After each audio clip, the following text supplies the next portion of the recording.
Hello, welcome to the Cubase Fundamentals course. We're in the process of writing our song project 1 and learning as much as we can about Cubase as we go. Today I want to talk about group tracks. Before we do, a couple of service announcements.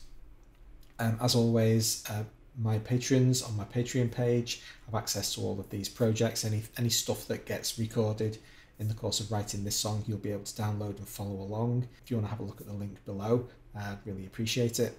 Secondly, all of these tracks are too big and we need to make them smaller. So let's sort that out. Now you can do it from this tiny little scroll bar over here, which I never do. And you can do it from this tiny little arrow button, which gives you access to these commands, which I never do. But what I do is these 4 zoom tracks, 1, 2, 3 and 4.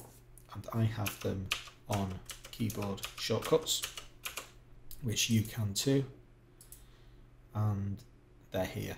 Zoom tracks, 1 row, 2 rows, 3 rows, 4 rows, just completely essential. Whereas, you know, delete and comp were at the bottom right hand corner of my keyboard and they're my most common keys, zoom tracks 1, 2 and 3 and 4 are at the bottom left hand corner and running a close second. Okay, group tracks. We've got these 2 guitar parts and we want to join them together.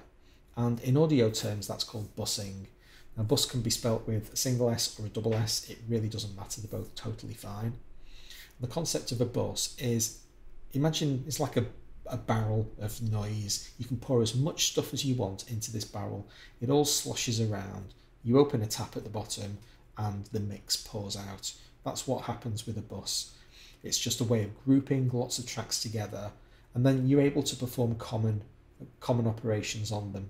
The easiest one to understand is controlling the volume. If you've got 20 tracks of harmony, the ability to control all of those from one slider is absolutely invaluable. So today I'm going to go through the process of how I set my group tracks up, because it really is a subjective process and you're going to figure out your own style. This is how I do it. The first thing that I want to do is group these 2 guitar parts together into a single bus. I actually use 2 different terms to describe different kinds of buses. So I use the word sub if I'm collecting a small group of things together that have a very common theme, or I use a bus for a wider concept. Now the same word, don't get hung up on this stuff, but this is my own personal naming convention. As much information as I can bake into these names, you know, it just helps you when you're trying to identify what's what. So what I'm going to do is select the top track, then hold shift down and select the next track. So that would select any number of tracks. And now I can right click and I'm going to choose add group channel to selected channels. We get this little box. You can get to it just as a matter of interest from the plus button, and you can choose to create group tracks that way, but this is how I do it. All of my group tracks are always stereo, so I just think you should leave it like that. Audio outputs is where it's currently routed to. We're going to change that over the course of this video, but for now, stereo out is fine. Create outside folder, we'll deal with that shortly, but again, that's my default process. And I'm going to call this guitar sub. So I've joined those 2 guitar tracks together into a single track. So now if I mute the drums and press play, so that's the 2 guitar tracks together, and I have common control over both of them. I did some extra audio warp editing on these tracks, by the way. I was really unhappy with the quality that they've been played in, so I've just done a little bit more editing, nothing that you haven't already seen, just improved it a bit.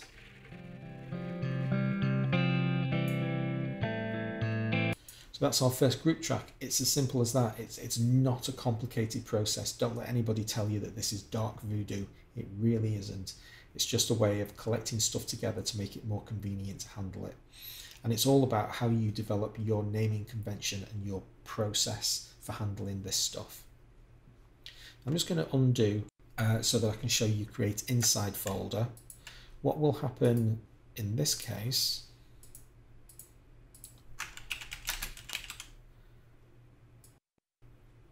is that, believe it or not, it will create it inside a folder. Who would have thought? So this is if you want to, if you have a really big project and you're really struggling to just keep track of everything. You can start collecting stuff together inside folders, and they're literally just a holder that allows you to close them, and all of the tracks inside just get shrunk. Simple as that. Now, there are various processes that you execute in Cubase that will automatically create folders. So I don't try to eradicate them from my system entirely. In fact, there's one up here. You know, every now and again, Cubase will decide to create folders for you. I just let it get on with it. Personally, I don't tend to use them very much. So we'll go back to outside folder. The next thing that we want to do is control how all of our audio gets to the outside world, because at the moment it's all hardwired to the stereo bus. Now, that will work, but it's not how I operate. I actually have an intermediate stage called a master bus. The first thing that I'm going to do, and it seems a little bit redundant at the moment, but as the project grows, these things will come into their own.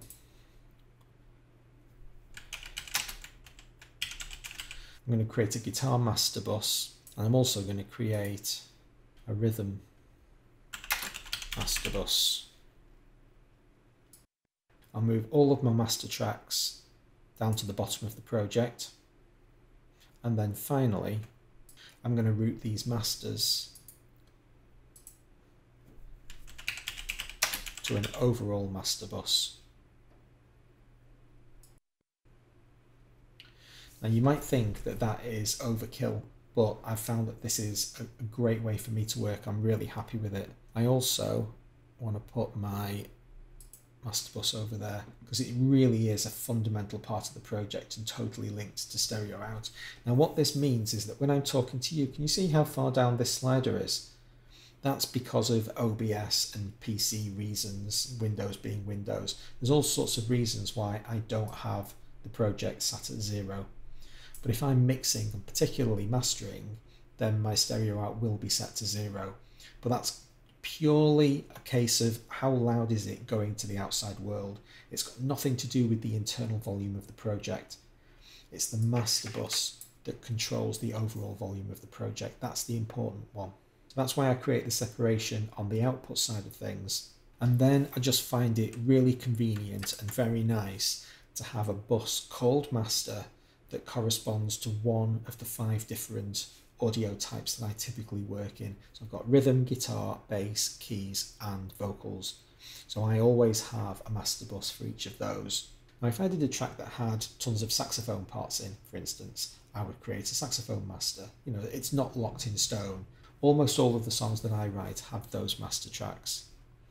And I'm constantly changing my mind as to whether or not they should be linked to the right-hand side as well. I honestly can't tell you as I speak to you now what my standard current process is. I'll have to go back to look at some of my songs that I'm working on at the moment. I really keep changing my mind on a weekly basis. The problem with having what would be 7 tracks on the right-hand side of your mix console is that that's a lot of real estate. You know, it reduces the number of movable tracks when your project gets bigger that you can actually see at any one time.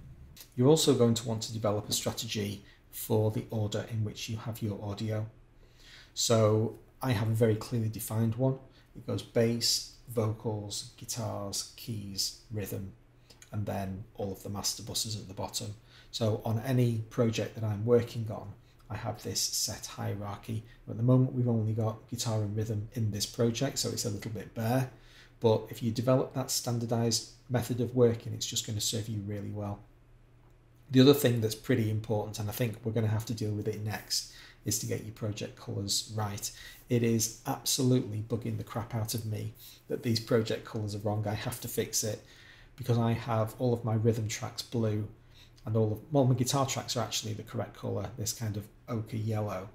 But I have red for bass, pink for vocals, and green for keys. And it might sound like a strange thing to get caught up on, but Cubase gives you a really fabulous visual environment. It's one of the most attractive DAWs, I think, and one of the reasons that I actually decided to go with Cubase as my DAW of choice. It looks so nice, and so configuring this stuff and getting it to look exactly as you want it is just absolutely huge, and we'll deal with all of that in the next episode.